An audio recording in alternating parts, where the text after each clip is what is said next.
नमस्कार।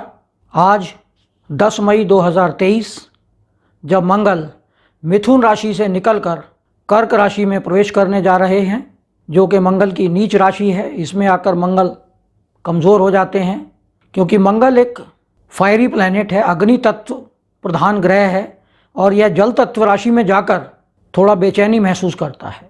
मंगल जो हमारे जीवन में सेनापति का प्रतिनिधित्व करता है, साहस का प्रतिनिधित्व करता है। आदमी के अंदर कितना साहस है, कितना कॉन्फिडेंस लेवल है, उसके अंदर आत्मविश्वास कितना है। लड़ाई झगड़े का कारण मंगल है, एक्सीडेंट का कारक है मंगल, पराक्रम का कारक है। आप कितना पराक्रमी हैं, कितने हिम्मत है कितनी आपके अंदर, उसका प्रतिनिधित्व भी मंगल करता है। छोटे भाई बहन, ज़मीन जायदाद, लॉजिकल रीजनिंग, अगर मंगल बुध के साथ संबंध बना ले तो आदमी की तीक्ष्ण बुद्धि होती है। हमारे शरीर में यह ब्लड का प्रतिनिधित्व करता है, और अगर कुंडली में मंगल कमज़ोर है तो आदमी हमेशा शारीरिक रूप से कमज़ोर रहता है, कमज़ोरी महसूस करता है। तो आज मंगल अपनी नीच राशि में प्रवेश करने जा रहा है, तो आइए इसी पर चर्चा करते हैं। और इस वीडियो को हम 2 भागों में बांट के चलेंगे। पहले मेष लगन से लेकर कन्या लगन तक, और फिर तुला लगन से लेकर मीन लगन तक, और दोनों का लिंक हम एक दूसरे वीडियो में डाल देंगे, जिससे आप इसका लाभ उठा सकें। और आपसे अनुरोध है कि वीडियो को पूरा देखें और इसका लाभ उठाएं। जिन दर्शकों ने हमारे इस YouTube चैनल को सब्सक्राइब नहीं किया है, उनसे अनुरोध है कि वह सब्सक्राइब का बटन दबा दें, साथ ही बेल आइकन का बटन भी दबाएं, जिससे हमारे आने वाले सभी वीडियो मिलते रहें। और हमारे वीडियो को अपने मित्रों में भी शेयर करें, जिससे वह भी इसका लाभ उठा सकें। तो आइए शुरू करते हैं। सबसे पहले मेष राशि से शुरू करते हैं। तो मेष राशि जो मंगल की अपनी राशि है, और वह चतुर्थ भाव में जाकर नीच हो रहा है, और 11वें भाव में शनि अपनी राशि में बैठे हुए हैं, और मंगल और शनि का षडाष्टक योग बन रहा है। तो अगर मंगल और शनि का षडाष्टक योग बनता है, और इसको हम बड़े ध्यान से देखें, तो यह विश्व स्तर पर एक्सीडेंट, आगजनी, लड़ाई झगड़ा, कम्युनल राइट्स आदि का इंडिकेशन दे रहा है। तो यह कहीं ना कहीं इस प्रकार की समस्याएं उत्पन्न होंगी, जैसा कि हमने 2 दिन पहले भी देखा कि मणिपुर में, भारत में कुछ दंगे भड़क गए। अभी मंगल प्रवेश नहीं किए हैं कर्क राशि में, लेकिन इसके पश्चात भी कुछ ना कुछ रिजल्ट देना या शुरू कर देते हैं, क्योंकि कर्क राशि में यह जब एंटर करेंगे तो बृहस्पति के नक्षत्र में होंगे। और कर्क राशि में 3 नक्षत्र पड़ते हैं, एक बृहस्पति का नक्षत्र, दूसरा शनि का नक्षत्र, और तीसरा बुध का नक्षत्र। बृहस्पति के नक्षत्र का केवल 1 चरण पड़ता है, लेकिन शनि के और बुध के दोनों नक्षत्र पूरे मंगल को क्रॉस करने होंगे। और दोनों नक्षत्र मंगल के शत्रु ग्रह हैं, शनि भी और बुध भी। तो आइए चर्चा करते हैं इसी बात पर कि लग्नेश चतुर्थ भाव में जाकर नीच हो गया है। यहाँ बैठकर मंगल सप्तम भाव को देखता है, दशम भाव को देखता है, और एकादश भाव को देखता है। शनि लगन को देखता है। तो ऐसी स्थिति में लगता है कि मेष राशि वालों को अपनी हेल्थ पर पूरा ध्यान देना होगा। कार्यस्थल पर उन्हें कामयाबी मिल सकती है, लेकिन अपने जीवन साथी के हेल्थ पे अवश्य ध्यान दें। अपने पार्टनर्स के साथ थोड़ा संयम बरतें, और आपके जो फ्रेंड्स सर्कल है या अपोनेंट्स हैं, उनसे भी आप संयम बरत के चलें। और मंगल शनि का जो षडाष्टक योग है, ये आपके चौथे और 11वें घर में बन रहा है, जिसके कारण फाइनेंशियल गेन तो आपको मिलेगा, लेकिन आपको अपने वाहन चलाते समय ध्यान देना होगा। एक्सीडेंट का खतरा बना हुआ है, वाहन ध्यानपूर्वक चलाएं, अपनी मदर की हेल्थ का ध्यान रखें। और अगर आप ज़मीन जायदाद खरीदने का प्लान कर रहे हैं, तो कम से कम इन 50 दिनों में इसको टाल दें।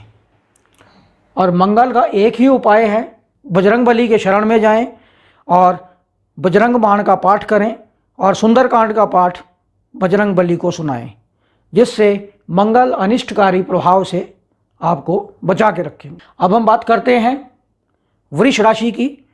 वृष राशि में मंगल 12वें घर के और सप्तम भाव के स्वामी हैं, और तीसरे घर में जाकर नीच हो गए हैं।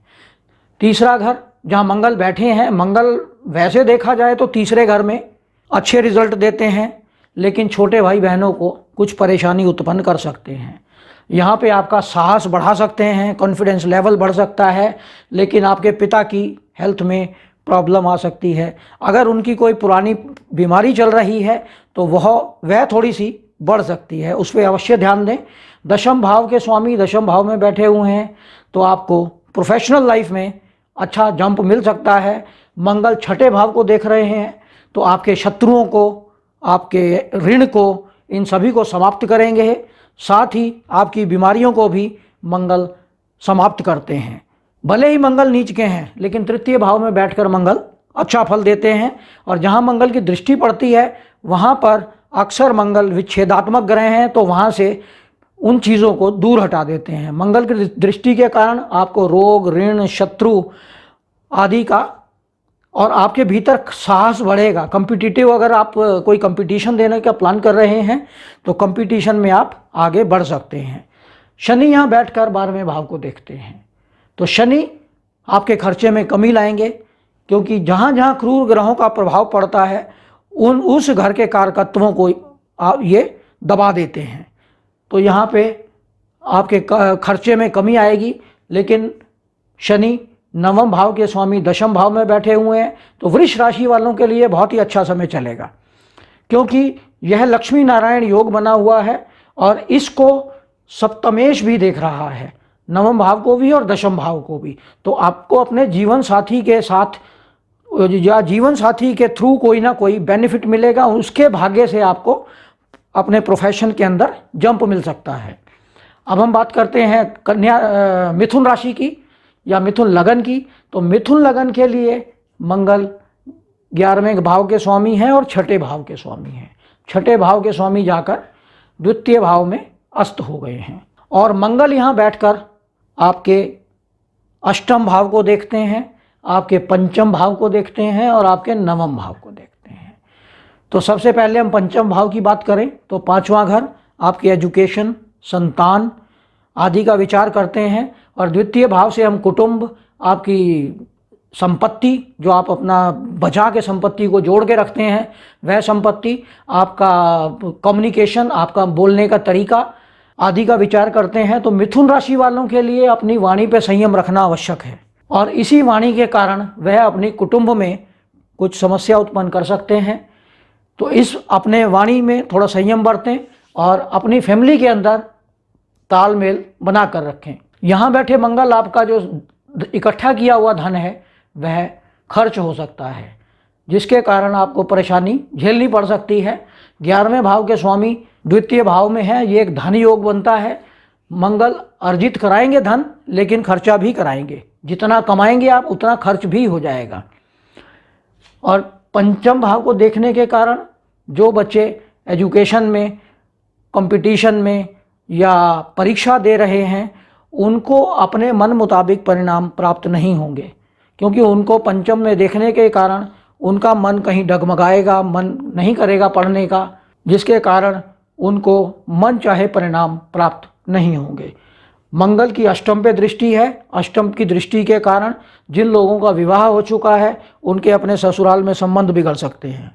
दूसरा, अष्टम भाव से हम छुपी हुई धन संपत्ति भी देखते हैं। मंगल प्रॉपर्टी के कारक भी हैं, अष्टम को भी देख रहे हैं, नवम को भी देख रहे हैं। तो आपको कोई पैतृक संपत्ति मिलने का भी योग बन सकता है। आप अगर अंडरग्राउंड रिसर्च में या पीएचडी कर रहे हैं तो उसमें भी आपको कामयाबी मिल सकती है, लेकिन अगर आप उसमें इसमें आपको मेहनत बहुत अधिक करनी पड़ेगी। साथ ही आपके पिता के स्वास्थ्य पर भी इसका विपरीत असर पड़ेगा। मंगल यहाँ बैठकर 11वें भाव को देखते हैं। नवम भाव का स्वामी 11वें भाव को देखता है और नवम भाव का स्वामी तीसरे घर को देखता है। तो आपके छोटे भाई बहनों के साथ भी मतभेद उत्पन्न हो सकते हैं। लेकिन तीसरा भाव जो कंपटीशन का भाव है और उसको शनि देखते हैं। शनि एक स्लो प्लैनेट है, तो आपके कम्युनिकेशन स्किल में स्लोनेस आती है, धीरे हो जाता है कम्युनिकेशन स्किल।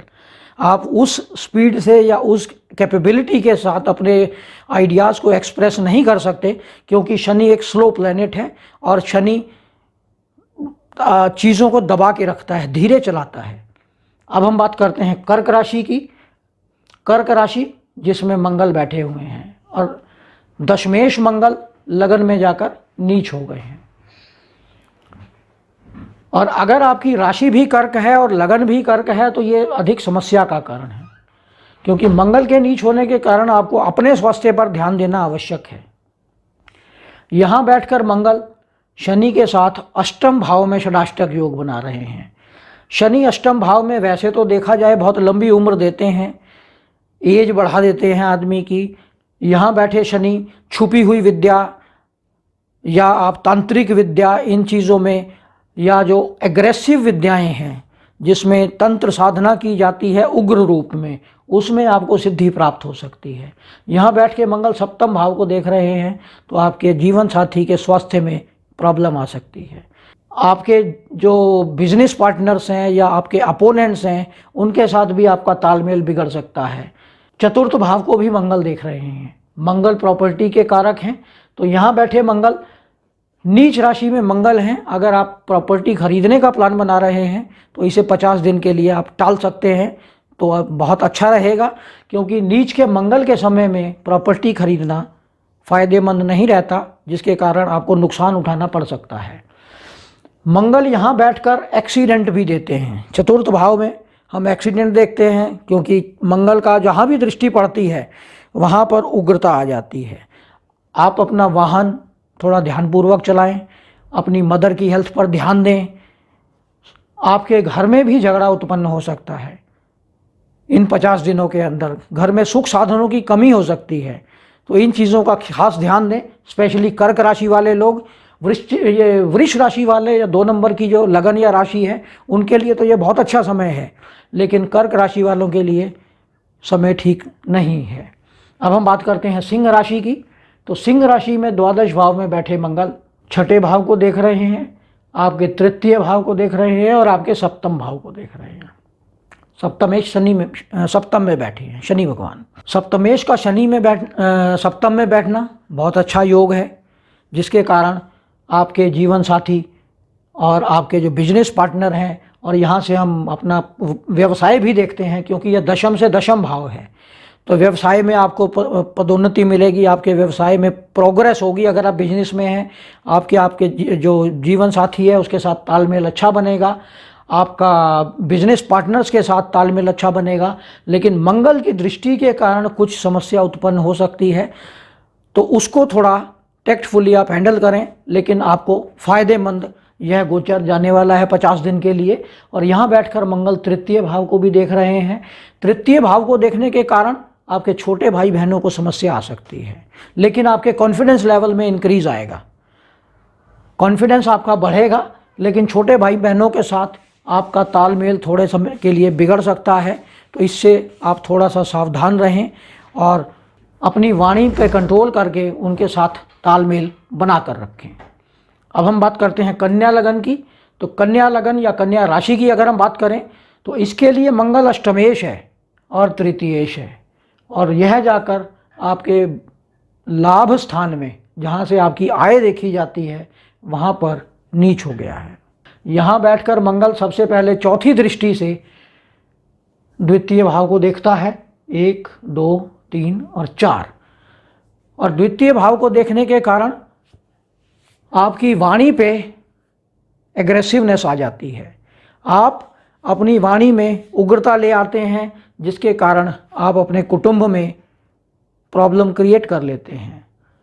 यहाँ बैठा मंगल आपको अपने खाने पे भी कंट्रोल नहीं करने देगा। यहाँ बैठा मंगल, अक्सर देखा गया है कि जब मंगल दूसरे भाव को देखता है तो ऐसे लोगों को मिर्च मसाले खाने का बहुत शौक़ होता है, जिसके कारण उन्हें बीमारियाँ भी हो जाती हैं। अब यहाँ बैठा मंगल पंचम भाव को देखता है, तो पंचम भाव को 11वें भाव में बैठकर मंगल पंचम को देखता है, जिसके कारण आपके पंचम भाव पर नेगेटिव या उग्र प्रभाव पड़ रहा है। बच्चे थोड़ा सा अपने एजुकेशन से डेविएट हो सकते हैं, हाइपर एक्टिव हो सकते हैं। उनका ध्यान, क्योंकि मंगल करेज का कारक है, कॉन्फिडेंस लेवल है, हाई एनर्जी है, जिसके कारण बच्चे अपनी पढ़ाई से डेविएट होकर किसी दूसरी फील्ड में इंटरेस्ट अपना जगा सकते हैं। तो इस पे थोड़ा बच्चों पर आप ध्यान दें अपने। और यहाँ बैठे मंगल छठे भाव को भी देख रहे हैं, और छठे भाव के स्वामी छठे में बैठे हैं, जिसके कारण आपके शत्रुओं को कंट्रोल किया जा सकता है। और मंगल की दृष्टि के कारण शत्रु आपसे दूर भाग जाएंगे, आपके पास नहीं आ पाएंगे, क्योंकि मंगल की दृष्टि के कारण शत्रु कमज़ोर पड़ जाते हैं, उग्रता उनकी डाउन हो जाती है। और आप में शनि छठा भाव है, ये हमारा सर्विस भी है, हम मेहनत जो करते हैं वो भी दिखाता है, बीमारी भी दिखाता है। तो बीमारी अगर मंगल की दृष्टि पड़ती है और मंगल नीच का है, और अगर मंगल पर किसी पाप प्रभाव आ जाता है किसी कारणवश, जब यह शनि के नक्षत्र में और बुध के नक्षत्र में जाएगा, क्योंकि कालपुरुष की कुंडली में बुध छठे घर का कारक है, छठे घर का स्वामी है, तो इसके कारण यह आपके शरीर में बीमारी उत्पन्न कर सकता है। तो उस समय आप ध्यान बरतें, अपने खाने पीने पर ध्यान दें, क्योंकि खाने पीने के कारण ही बीमारी उत्पन्न होगी। आप कुछ खाने में अनकंट्रोल्ड या लापरवाह हो जाएंगे, जिसके कारण आपका स्टमक अपसेट होगा और फिर उसके कारण आपको कोई और अन्य बीमारी उत्पन्न हो सकती है। तो इस पर आप ध्यान दें। और यह था हमारा पहला वीडियो मंगल पर, जो मंगल नीच राशि में आज सुबह जा रहे हैं, और इसका दूसरा वीडियो हम आपको इसके पश्चात बताएंगे। तब तक के लिए नमस्कार, धन्यवाद।